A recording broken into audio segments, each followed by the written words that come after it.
Okay, we've been cleaning up the block a little bit, just getting some of the crud off. Drilled a good bit of the original paint. It's mostly gone though, but oh well, not much we can do about that. There's so much point of painting the engine and then not painting the deck.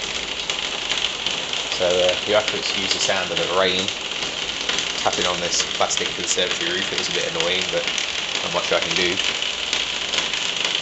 We're just going to start to decarbonise the engine now. You can see it's all built up around the exhaust valve here, also a little bit on the intake. The piston and the cylinder head are quite bad. I don't think she's ever been apart. Can't see any scratch marks or a screwdriver on anything. So yeah, all we're going to do is take a small screwdriver and just start scraping away. It's not really thick, and it's not hard carbon either, so it's coming off pretty easy. Shouldn't take long.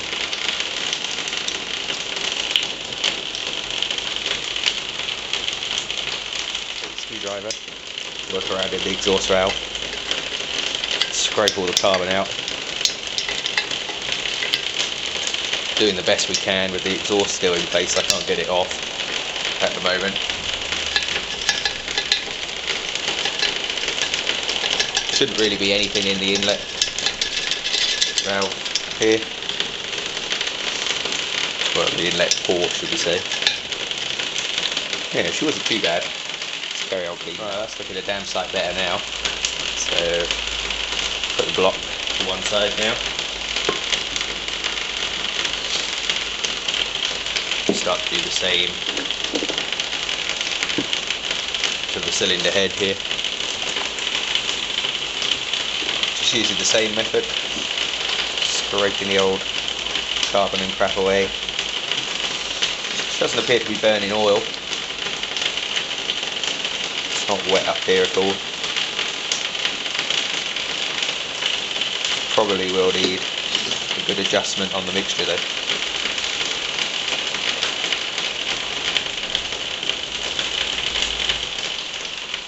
Yeah, that's the cylinder head cleaned up, and not too bad. Looks like that's the first time the cylinder head has ever been off of the engine. So yeah, not too much carbon considering it's nearly 40 years old.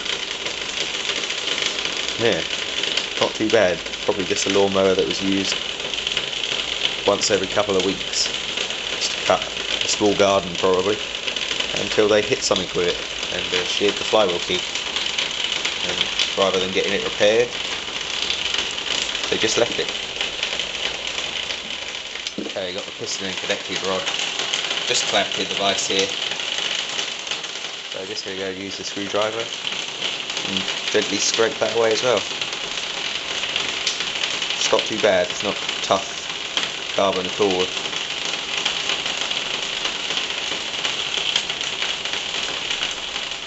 Okay, that's the piston crown cleaned off. It's not looking too bad. Again, no scratches on there from where it's been cleaned off before, indicating that the engine has probably never been apart, which is quite good to see such a nice inlet valve seal and a not too bad exhaust valve seal as well. She hasn't done a lot of work, I wouldn't say anyway. But we're going to have to do a little bit of cleaning around the rings here just to get some of that carbon and crud off, and then yeah, the piston will be cleaned up. And then it's just a matter of waiting for a few parts to come. I've got to get a rear oil seal for the engine. That's pretty bad. Okay, we're just removing the piston rings from the piston. Decided to do that because there's quite a lot of carbon on there and it's pretty hard to clean them all out. So, just doing that now.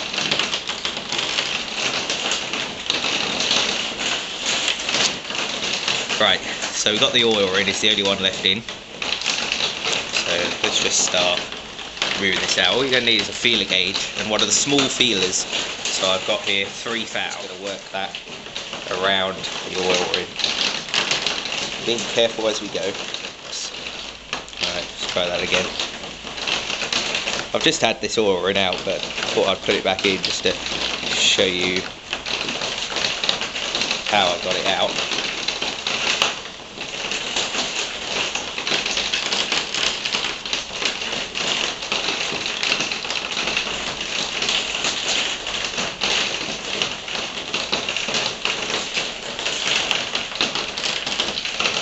alright.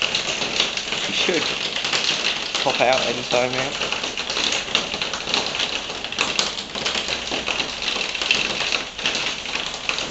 Right, it's actually no longer in the oil groove.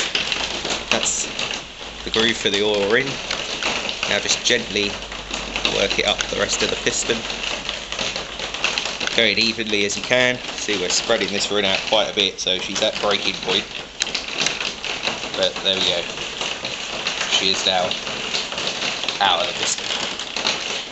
So yeah, that's all I do to remove piston rings. I have broken a couple in the past, so they're going to get fragile with age. So they can break, and if they do, you've got no choice but to go out and sort yourself a new set of rings. But if I can get all these on without breaking one, I should be okay. Right, now we can measure the piston ring gap in the bore. Okay, well, we've got our piston rings off of the piston now, so we can actually clean these up properly. Just work it around, get a rag, and we're going to measure the ring gap. So there's the ring gap there, and to measure the ring gap is fairly simple. All you need to do is put the piston ring in the bore, so you've got to compress it.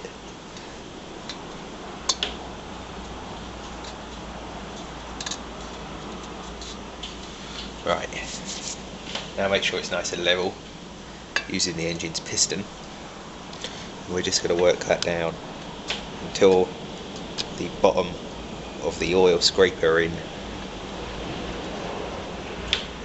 is evenly in the bottom groove, so we can't see the actual oil groove all the way around, so the piston ring is level. This is one of the compression rings. So now all we want to do is take our feeler gauges and just start measuring the gap until the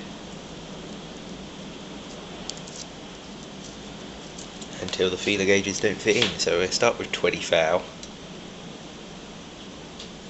Okay, 20 thou goes through that piston ring gap, so we need to increase the gap. So let's try 25. Okay, 25 is pretty tight, it doesn't actually fit in there. So it's somewhere between a 20 thou gap and a 25. So let's go for, let's try a 23 thou gap.